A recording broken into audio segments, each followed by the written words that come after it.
Bonjour à tous, bienvenue dans cette nouvelle vidéo intitulée Est-il raisonnable de croire en Dieu?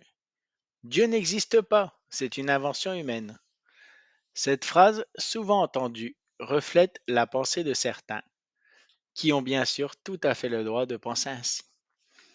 Ils se basent souvent sur la science pour penser cela. Mais faut-il opposer foi et science? Aujourd'hui, nous allons découvrir comment science, philosophie et spiritualité peuvent dialoguer face à la grande question de l'origine de l'univers.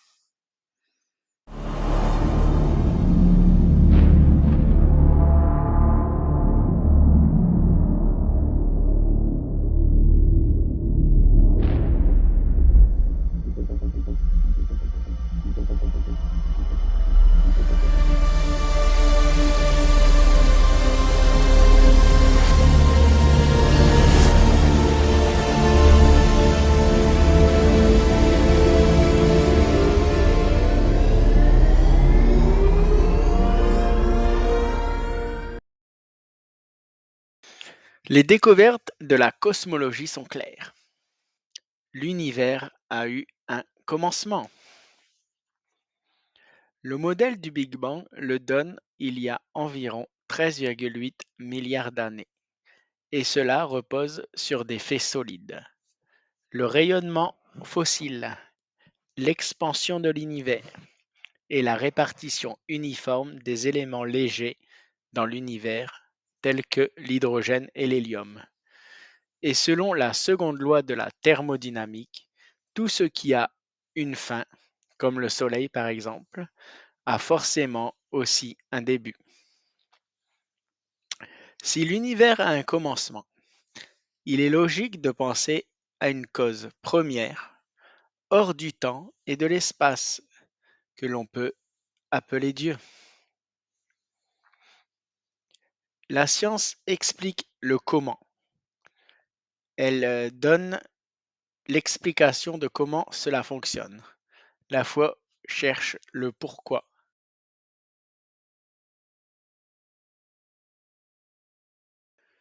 L'univers est réglé avec une précision extrême.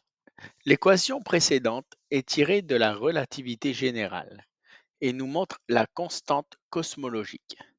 Cette constante, si elle variait de 10 puissance moins 15, c'est-à-dire un zéro suivi de 0,0015 fois avec un 1, alors la vie ne pourrait exister dans l'univers. Si l'extension avait varié d'un tout petit pourcentage, l'univers se serait effondré ou serait resté stérile.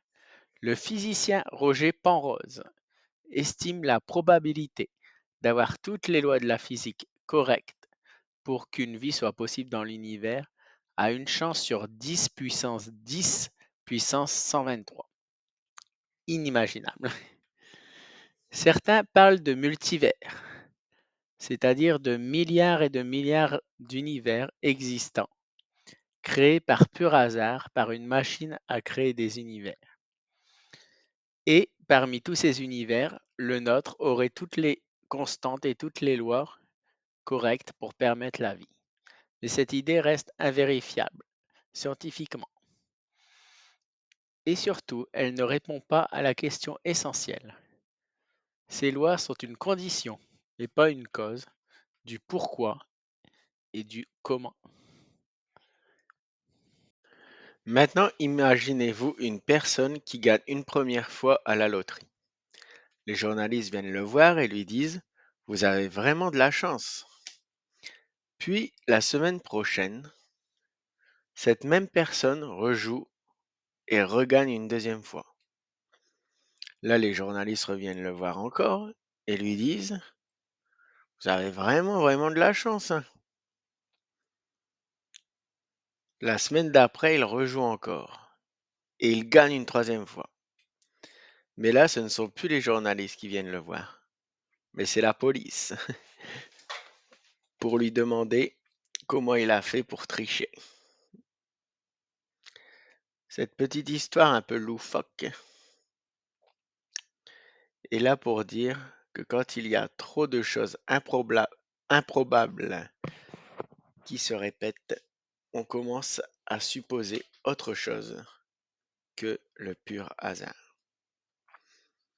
De même, on ne construit pas une maison en Lego en secouant les pièces et en les jetant par terre. Même si on le fait des milliards et des milliards de fois, il n'en sortira jamais une maison. L'univers, dans son ordre, sa beauté et sa stabilité, évoque une intelligence à son origine.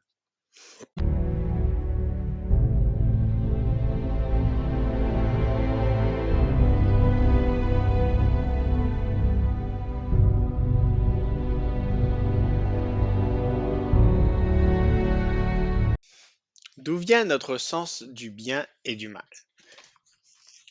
Même si les cultures varient, il existe une conscience morale universelle. Une conscience qui nous alerte quand nous dérivons de nos valeurs. Si Dieu n'existe pas, la morale devient relative. Mais si Dieu existe, alors la morale repose sur une base absolue. La conscience humaine, cette petite voix intérieure, peut-être être le reflet du Créateur, une preuve que nous sommes créés à l'image de Dieu, et l'amour vrai qui va jusqu'à aimer ses ennemis. D'où vient-il vraiment? Encore des questions que la science ne peut répondre. Parmi les nombreuses religions et les nombreux dieux, quel est le vrai? Seul le christianisme et le judaïsme avant le Christ affirment et prouvent que Dieu s'est révélé dans l'histoire.